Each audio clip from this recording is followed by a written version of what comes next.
I'm not going to put you in great breakout rooms until we get to our teamwork at the very end. So our recording should just stay stable as we're moving through. With week 5, yay, week 5. Can you believe that? Third of the way through this semester. Hopefully that's encouraging news for all of you that we're gone this far. And we're starting to get into the project, which I think is the more exciting part of the semester, is when we're actually doing the things that we've talked about. I think that one of the best ways to learn something is to jump in and do the work. So hopefully that will be something that you all find to be helpful. All right, today, this is what our path is. We're going to talk a little bit about technical communication and as user advocacy. What is user advocacy? How does technical communication participate in social justice? Which is a very problematic term, I recognize, even using it. There are multiple uses of that term. And so I'm going to just start off by telling you my definition is just an equal participation within a social structure. So very simple definition that I think most people can agree with is something that we all strive for, is to find equal participation, equal opportunity for participation within social structures. We're going to talk about interviewing the user as part of advocacy, and then work through a few scenarios on how this system works, and then I'll give you time to work as a team. And I switched around, as I said in my email, I switched this around a little bit today. We were supposed to talk about personas, but I've decided to move that to next week, just given the conversations that I saw in the discussion boards and in the questions that you were presenting. And I thought it might be really good to just come back for a minute and talk about technical communication, which is the type of work that we're doing, the type of writing that we're doing. It's a little different than others types of communication. So this might be a lot of review for a few minutes for some of you, and hopefully there'll be some nuggets that will be helpful as we move forward. So that's our path for today, which means I'm going to do a little bit of talking here at the beginning. I might ask you some questions. I might call on you for some responses. And then I said we'll work through I have 3 scenarios, and then we'll just move into our teamwork. All right, so let's start out. I realized that I did not do this. I just assumed everyone came from a background in technical communication, but I didn't. So we didn't go through this. Like, how do we define technical communication? So I wanted to give you just a little bit of history. Sorry, just keep that chat space open.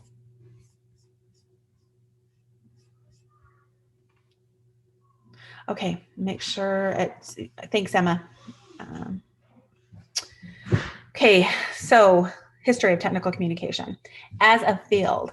It started in 1920s into the 1950s and became an actual termed field closer to the 1960s. So it's fairly recent, even though technical communication work has been going on since humans first started to communicate with each other. In fact, it's been argued that it is the first reason that we created a language system was for technical communication, right? The ability to write down the quantities of grain that we had, or to write down the systems of weather systems that allowed the rivers to expand when the flooding season happened and when the dry season happened, in order to perpetuate growth of crops. So those are the type of information, the type of writing that occurred, that is technical communication writing. So it's a type of writing or a type of communication that is about instruction. It's about information, but there's always an element of persuasion, because we want people to look at the world the way we do. We construct it that way. We curate information in a way that that says this is the best information, or this is the most accurate information. The things that we don't put on the table or into the document. These are all persuasive tones of persuasion within there, even though it is not always the outright outcome of technical communication. A proposal, for example, though, would, obviously is very persuasive. It makes it different than other types of writing because it's not initiated by what we want to accomplish with it, but what that writing or that communication is doing for the audience or helping the audience to accomplish. We're expecting our audience to do something with the writing that we're doing. And that creates a different kind of relationship with the audience than, let's say, if I were writing poetry, or if I were writing a fictional story, or if I even were writing a nonfiction essay, right? All of that stems from the author. It's very author driven rather than user driven. Technical communication is very user driven, audience driven. So I borrowed a definition that I like because it's very expansive, it's very wide, but I still feel like it creates an idea of technical communication as being something that's a little bit different than other kinds of writing. So technical communication is a field that includes any following form of communication that can help users to accomplish a defined goal or task. And some of those forms of communication are the genres I've listed here on my slide. We talk about reports, and whether they're progress reports or recommendation reports, analysis reports, profitability reports, workflow diagrams or workflow explanations, or documents that help workflow occur, such as memos.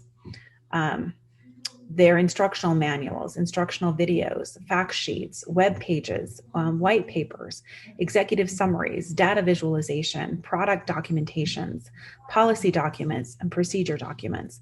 These are just a taste of the kind of genres that occur under the hat or the umbrella of technical communication, because they are they help a user accomplish a specific goal or a specific task, and they are very much driven by the user. The purpose for them is always what the user needs, not what the author feels like needs to occur.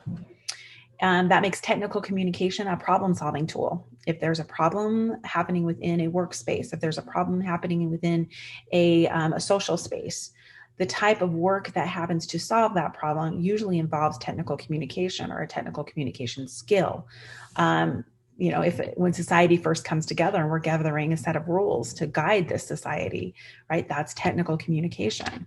When we talk about the procedures for creating a society, governments, all of that is technical communication. We talk about workflow and how organizations function. It happens, and that it's documented through technical communication.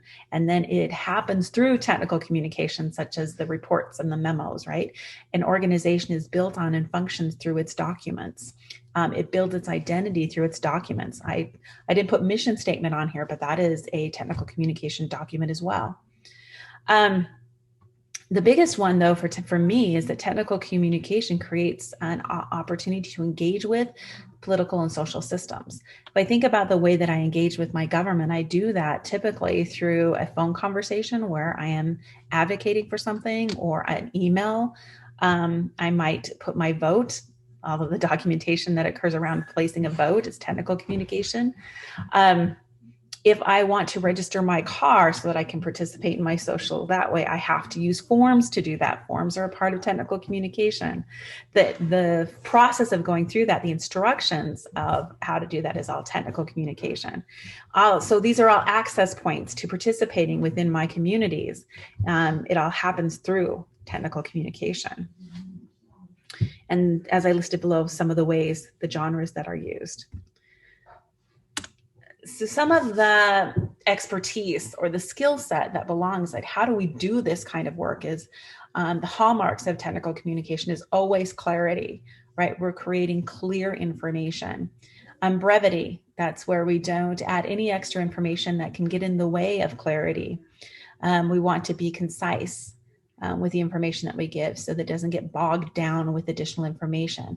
I always think about it as creating mazes for the reader. I want to create a very straight path to information.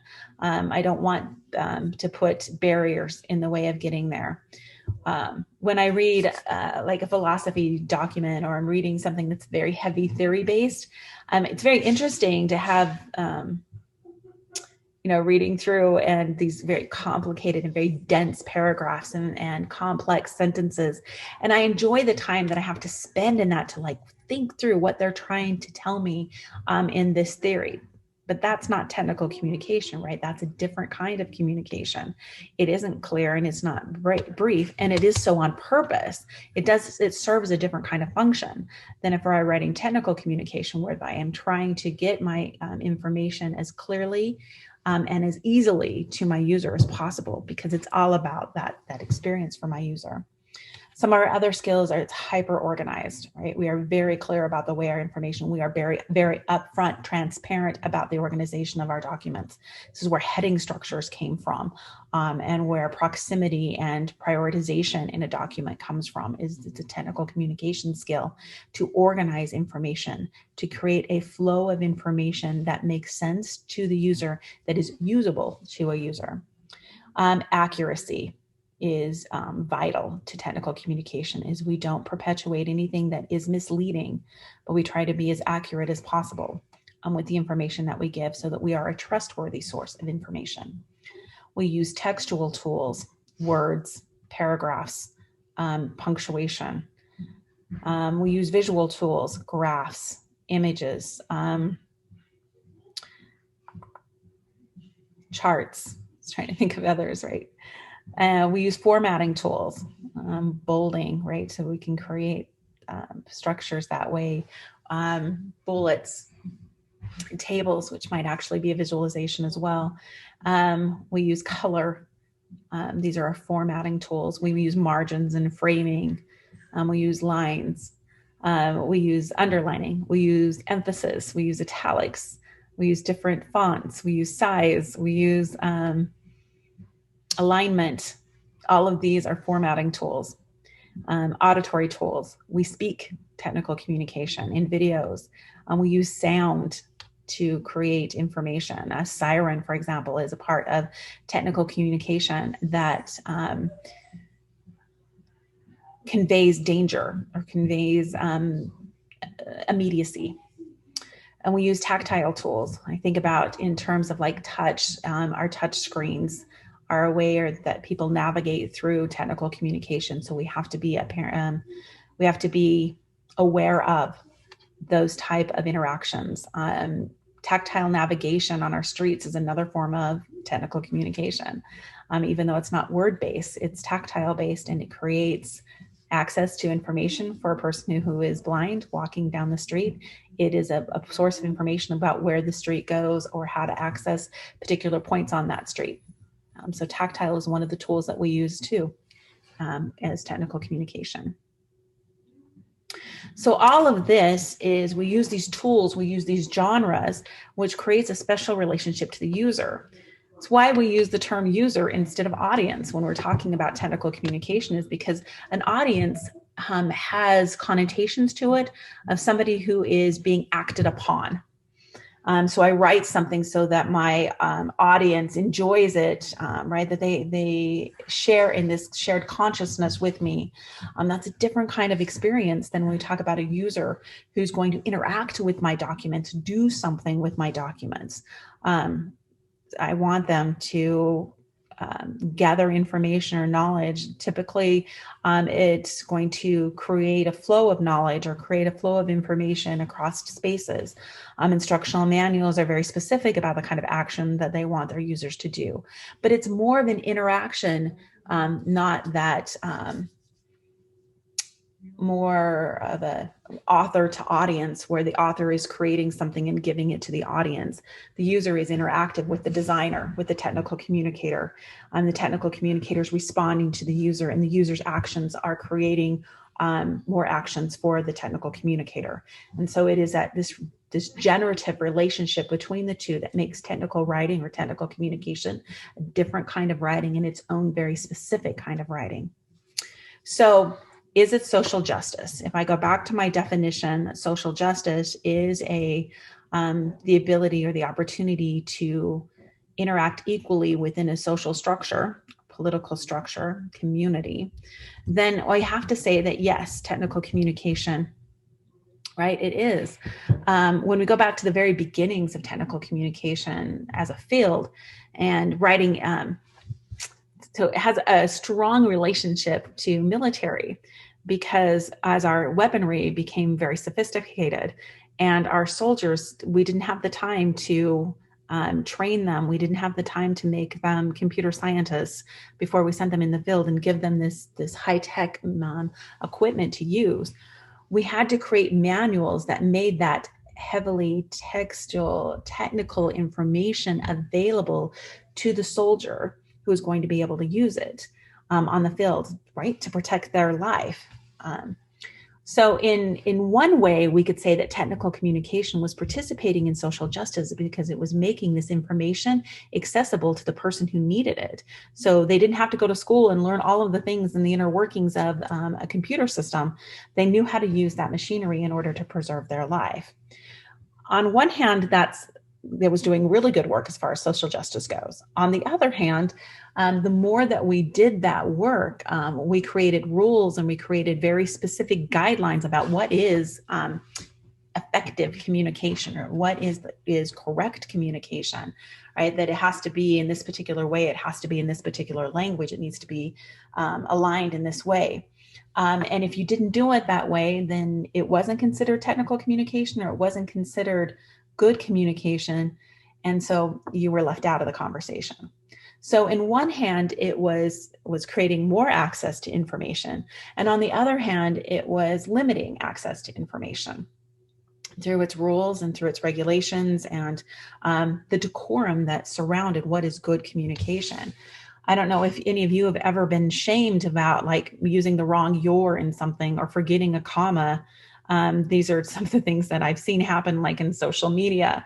And this is an exclusionary practice. It's using these same kind of skills and expertise, clarity, brevity, right? Those formatting, those skills, but meant to exclude someone from a conversation.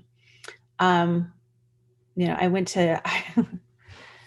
when I was in high school, for example, English was very much a language that you had to know. You had to know English if you were going to participate in anything in the United States.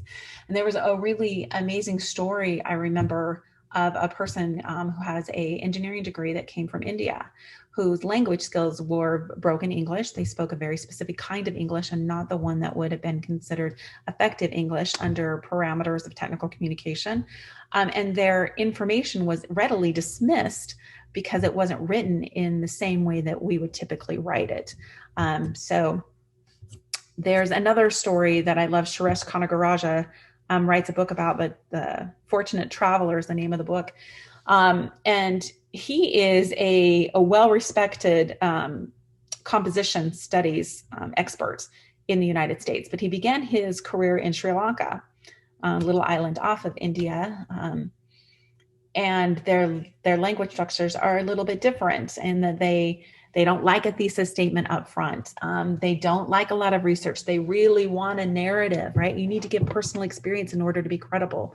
So when he first got to the United States and was starting his master's degree here, his first works, he'd been a highly recognized writer in Sri Lanka and had earned a scholarship to come study in the United States. And the first writing that he did here was dismissed because it didn't follow the parameters of what was considered effective or correct communication, because he didn't use the same type of research and he didn't use the same type of structures or organizations.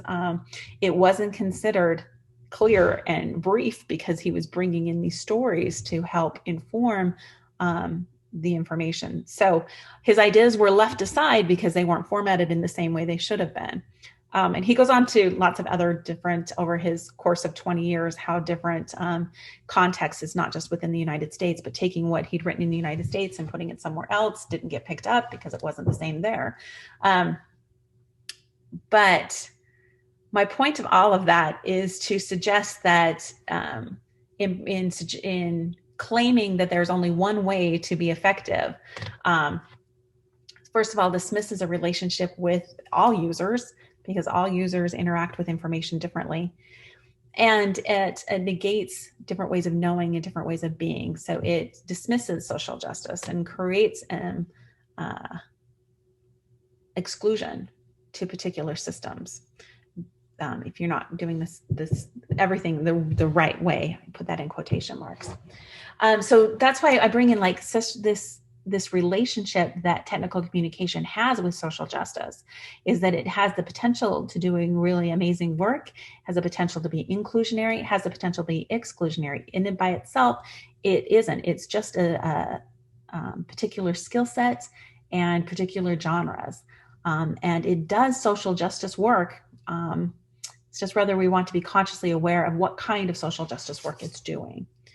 So this brings me to the conversation, and this is going to, it connects with the reading that I've given you by Natasha Jones to read for this week. And these isms, we talk about feminism, ableism, racism, ageism. So we think about it in terms of, what is feminism? Anyone want to like venture a guess or give me some kind of definition on actually any of these?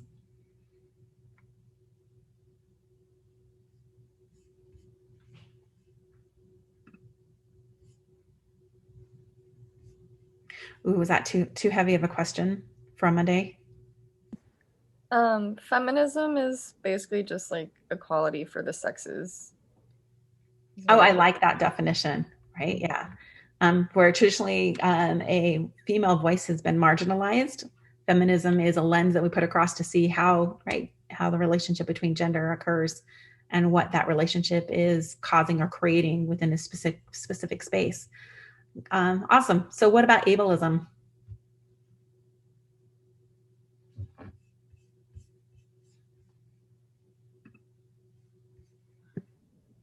I can take this one too. It's like discrimination against people with disabilities, or like an example like of seeing someone in a wheelchair like get out of the wheelchair and walk around. Like there have been examples of people like yelling at them for pretending to be disabled and stuff. It's like, well, you don't understand, like they just can't use their legs for a long period of time. They just need the wheelchair for a little bit of help. Like that's a good example.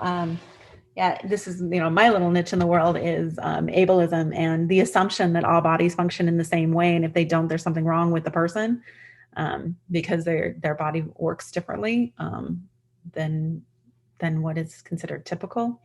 There's a whole bunch of ableism built around technical communication. It assumes most of the technical communication that we have perpetuated assumes that somebody can see, first of all, that they interact with their world visually, and that they very specific kind of cognitive, that they can navigate through a computer, that they have the dexterity to work through a website. All of those kind of things are embedded into this idea that bodies function in a very specific way. That's ableism, to assume, instead of recognizing that it's more along the lines of a spectrum of use, right? All of us have abilities, and some of us have different abilities and other abilities than other people. Sorry. So racism, it's more of a hot topic lately. Over the last year, this is a term that has been gathered a lot of movement. So what is racism?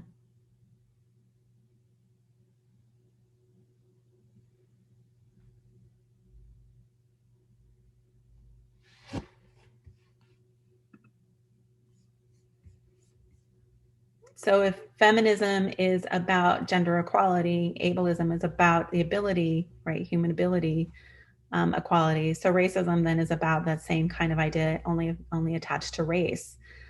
So different experiences based on race and how they are excluded and included within very specific spaces. So it gives us an opportunity to consider how our language structures, for example, work with users from different races.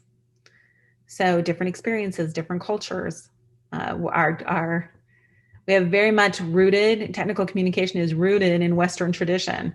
Most of the things that we talk about are very much about the way that English works and where that English works in America, even more specifically. Even that we go left to right, we prioritize things on our screens is from left to right, from top to bottom, right? All of that has to do with a very specific cultural language use, and that is associated with race. What words are allowed? What words are considered formal professional words, and which words aren't? right? That has to do with racial experiences as well. So racism is just a way of us being able to look at our documents and determine how they include or exclude based on racial characteristics. In the same way that ageism, right, has to do with age, how the youth are interacting with something. Can we assume that all youth do the same thing, that all middle-aged people do the same thing? Do we assume that a person who's 80 years old doesn't know how to use a computer? Or is it a good assumption to think that they can't? And so to make sure that documents that they need to interact with in order to be part of our systems are available to them digitally, but also available to them in print.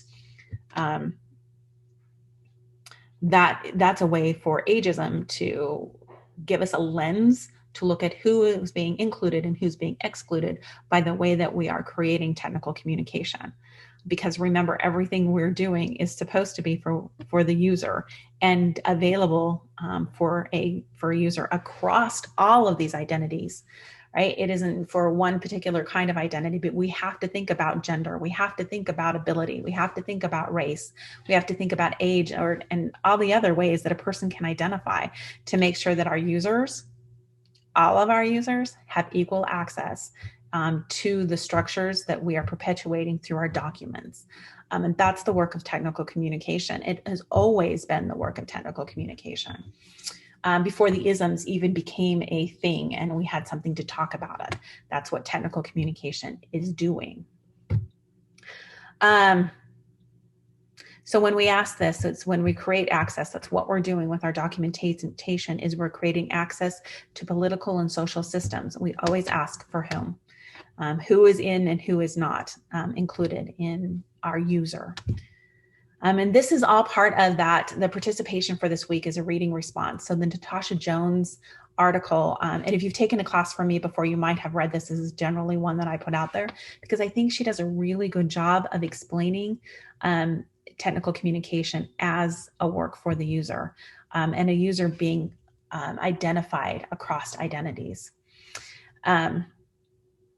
But it's just a reading response I'm going to ask you to do so that you have an opportunity to think through the ideas of Jones and how they might benefit our work as technical communicators, how they might make us more effective technical communicators.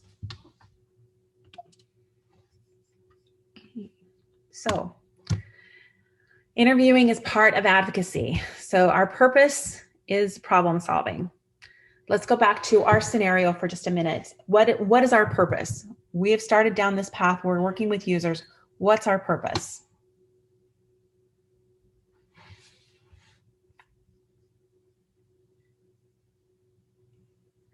I'm going to call on someone.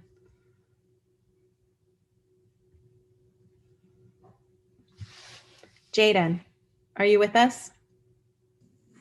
I am. Our purpose is to create a document that the users will be able to use effectively in their move to Boise. Cool. I like that the eventually getting to the idea of moving to Boise, right? What's the problem to be solved? And that is that that they're moving to Boise, right? They're coming into community that they don't know. And that's a problem to solve. Our purpose is to help create access to information about that community to make that move easier and a better experience. And we're going to do that, as you mentioned, through technical communication skills and practices. So one of those genres, those expertise that we talked about, that's our tool set that we're going to pull from in order to solve this problem for our user. So what do we know so far? Have any of you done any interviews? Okay, that's okay. It was some point this week. So I wasn't expecting you to have them done by today. That wasn't a check on you. I was just looking. So what do we know so far? I think I've given you.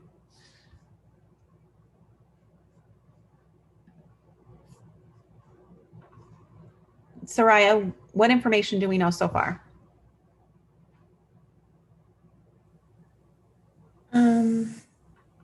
You mean about the subjects? Mm-hmm. Well, about our problem purpose. What do we know? Oh, What information do we have so far? That they're moving to Boise. They've never been here before. They need somewhere to find information. They need a place for resources, I guess. Yeah. No, I think you hit it on the nose. We don't know very much at all, right? We know they're moving to Boise. We might know that they haven't been here before. We just know that they're moving to Boise. We know they need something from us. Right? We're not even sure what that information is that they need from us. They need some kind of resources, right? So we have like this really vague idea about what the problem is at this point. They're moving to Boise. They need some information. That's pretty much what we know before we start into our interviews. So what information do we need to know? Well, we need to know what kind of information, what kind of resources they need. We don't walk into that scenario recognizing what they need. We don't walk into there assuming that we know what kind of document we're going to build, because we don't know what kind of information they have. So we don't know what kind of tools we're going to need to pull from our toolbox in order to solve this problem for our user, in order to create something that is usable for this particular user. So before we do any of this interviewing, we don't make assumptions about the information they need. And we don't make assumptions. Really well done, Soraya. You didn't make any assumptions at all about what our user needs and on what kind of resources they need and what kind of document we're going to be producing, right? We just have a toolbox. And then we start with our interviewing process, because technical communication practices and expertise solve the problem. So we're going to create access to information. We're going to need to know what kind of access we're going to create for them. We're going to need to know what information they're going to need. So that's our moving forward. We need to create access to information and some kind of information. Is it going to be instructional? And this one I left as a question mark because I'm not quite sure, not having interviewed any of these users.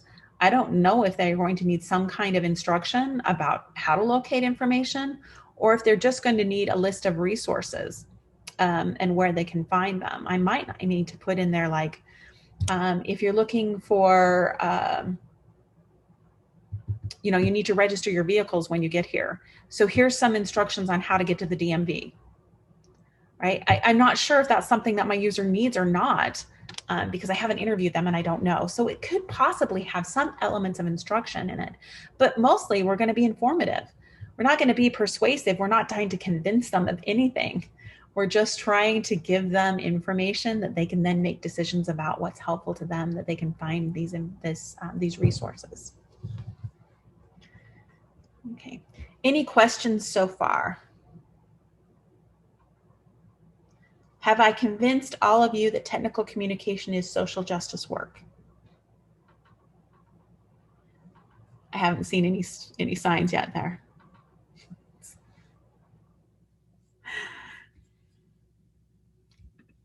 Okay.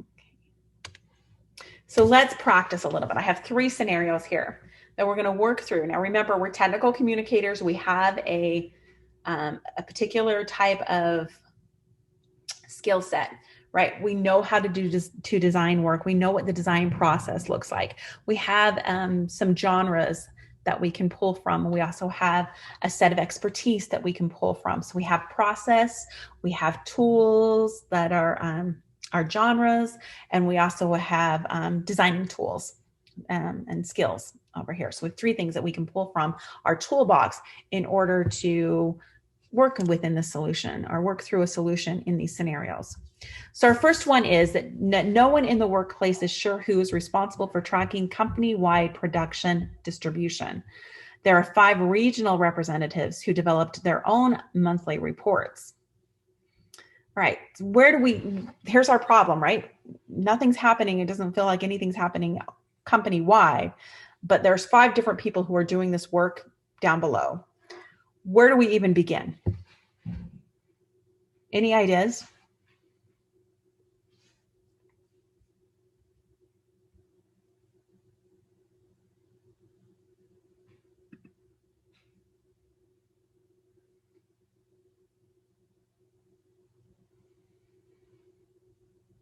How do we begin understanding or defining the problem?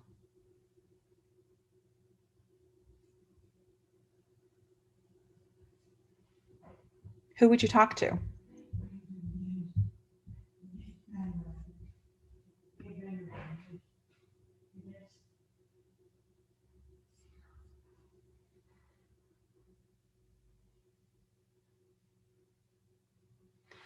Would it be helpful to talk to the 5 regional representatives to see what they're doing? That might be a good place to start, right? What's happening now? What information is being collected? Why is that information being collected? Who needs to use it? How is it helpful? Where does it fall within the structures of the organization, right? These are my first steps, is I have to understand the problem from the people who are involved with the problem. So talking to the 5 regional representatives, talking to the people who need this information. And then maybe my next step is to gather what information that these 5 regional representatives are gathering every month. What part of that is important and what part of it isn't? And how do I duplicate that across there? How do I create a consistency between these 5 reports that are beneficial to the company as a whole? That's the documents that I might create with the information that needs to be readily available to the people who are involved in product distribution across the company. But my first steps is that I need to understand this problem from the people who are involved in the problem. So I want to start with those 5 regional representatives, right? Interviewing them. I want to talk to them about them. And then so I can define the problem through the people who are involved with it. And then I want to pull from my skill set, my genres, my processes, and my expertise in order to use my technical communication practices and skills to create solutions to this problem, potential solutions to the problem. All right, let's try another one. Stay with me. The community members are interested in a bill proposed to this legislator regarding easement of property for public roads through rural private lands. The bill moves through several committees, each revising the bill before it gets to the floor for more revision and a vote. So I have users over here who want to advocate for something. I have a document in the middle that it keeps getting revised and revised and revised before it goes to the vote. So the user at the very beginning doesn't have access to the information in the middle, right? Because it's constantly being revised as it goes through. So where do I even begin to solve the problem that not everyone has access to the same information because it's constantly being revised? Where do I begin?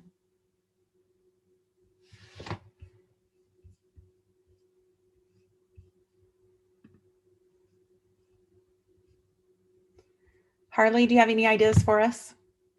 Venture a guess. You could maybe begin by like interviewing some of these people, but like separately, or maybe like having like a shared type of meeting to see like if they could compromise on some things, like what things they actually agree on and what things they don't agree on, to like at least have some parts of the bill or whatever that won't be changed, so they can focus more on like what does need to be revised instead of revising everything. Okay. That could be a way. So we want to maybe capture more of the process that's happening at the legislature. So we have less revision. Mm-hmm. Okay. So when it's coming through, maybe the committee speaks more with the general population of the legislature in order to keep the revisions to a minimum. Yeah, or I guess if it's more about, if we're wanting more of the community members' input, then we could have like either interview them or where you have kind of like a conference and you could have both parties that are like interested in this bill, like the legislative side and the community members, have a chance to like talk, I guess. Okay. Yeah, that could be one way of doing it, is recognizing what's the purpose, what do the community members want out of this process, right? The problem that they're having right now is that they don't have access to the information. Once it leaves and it becomes part of this legislative process, they don't have access to that information anymore, right? They know what the document looked like when it was first proposed, and they'll know what the document looks like when it is edited or when it's ready to go for vote. there's a lot of changes that occur and they don't get a voice within all of that changes. So one of the ways is like, yeah, I bringing them together. And so instead of like it being embedded within the documentation, then it becomes an open or a verbal communication. And that is organized through technical communication practices, right? As you give both sides an opportunity to give their perspectives and merging it together. One of the other things that you could do is to think about like the documents. How can we make that process of revising more publicly transparent? Why is it happening behind closed doors? Why is it happening in committees and not something that everyone would have access to? How do we make those documents more transparent so that people have access to them before it goes to, right? So people have access to that information before it goes to a vote. And they are readily available. So an immediate access rather than something that has to be distributed through the mail, for example. A finished bill before it goes to vote might be just hours before it goes to vote. So how do we make sure that the community members who want to participate in this system have access to that information immediately? Technical communication can help with that as well by creating digital formats of those documents. And making them publicly available through websites. Okay. Well done. Thank you very much. Great ideas. Okay, our last scenario is if you are planning a trip to Europe, you have 5 other people who are going to go. So there's 6 of you who are going. Everyone has different things they must see and do, right? They prioritize this trip and there are things that they must see and do. And all of you have different budgets, but you all want to travel together. So that's sort of our problem, right? Is that we have all of these different people who are very much excited to go to Europe and they're very much excited to travel together, but they have different things they want to accomplish. And all of them have different budgets in order to accomplish those same tasks. How do I start bringing all of this together? How can technical communication help me solve this problem?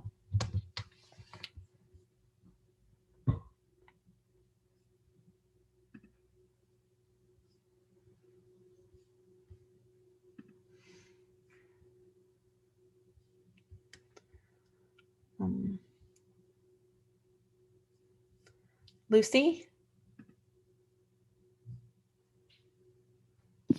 I think at the basis of it would just to be have a communication or a meeting with all 6 of the people, just to see exactly what everyone wants and exactly what everyone's budget is. And then going from there, trying to create a plan that would work best, or decide if maybe it would be better to split up into groups. But at the core, I think just communicating and making sure that everyone kind of feels heard would be the first step. What kind of document could I use, do you think, to help everyone get heard and to have a place that would give equal value to everybody's perspective?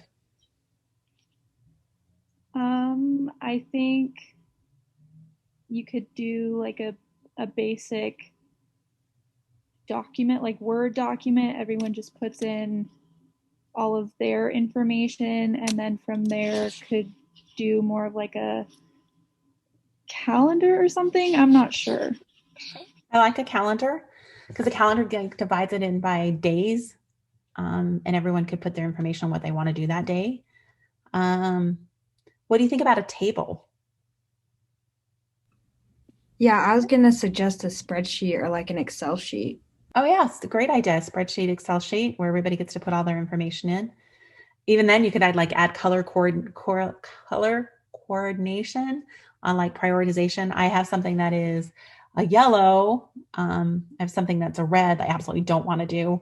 I have something that's purple that's like the thing I must do. Like it is, if I don't do anything else on a trip, this is what I'm going to do, and I make it purple. And then you could put like expenses with that too, on how much each of those activities cost. You can put accommodations on there and how much each of those, even they're divided out 1/6 and how much they cost. So you can find something that fits for everybody's budget. But I like that idea. Starting with, but the calendar is the same kind of, it's basically a table and then adding a spreadsheet where everybody gets to put in all of their priorities. I think that's really smart work, but that's actually technical communication work. So if you're doing that kind of, it's problem solving through documentation, it's problem solving through process, and it's a problem solving through this interaction, because at that moment when everyone's in there putting their work in, they are both the user of that document as well as a technical communicator, right? They're doing the work of communicating within that document as well. So we see that very much mixture and interaction between the technical communicator and the user, that relationship that is very unique to technical communication. Okay, well done. Just working through some of these ideas and why this interview process, right? We have to be able to gather what the problem is from the user before we can even start deciding how we're going to use that tool set that technical communication provides for us. All right, so the rest of the time, I'm going to put you into your group so that you have the opportunity to work as a team. I need you to think about, like, what information do you need to know from your user? What kind of information do you need to get?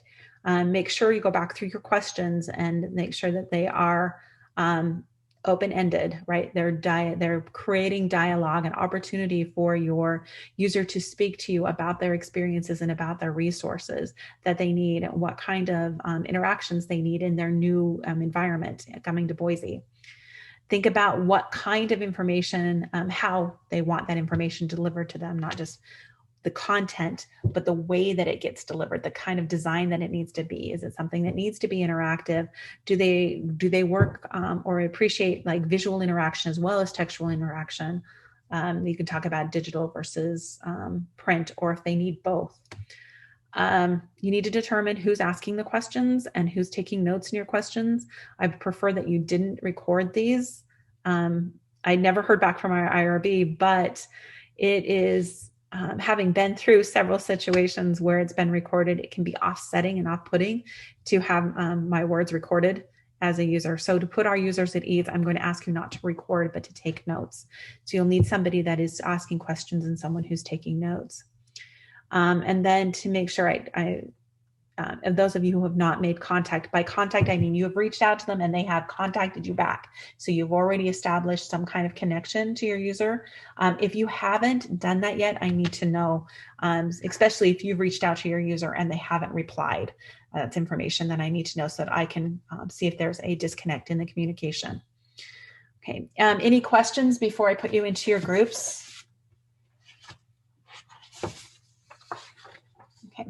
The next time that we meet, we will go through persona mapping. So what you're going to do with these notes, how to merge them to create a persona that you will then design your document for. Rather than designing for 2 users, you're going to merge them together and design for 1, which is a process that gets used within the design process in workspaces, which is why I'm asking you to practice that.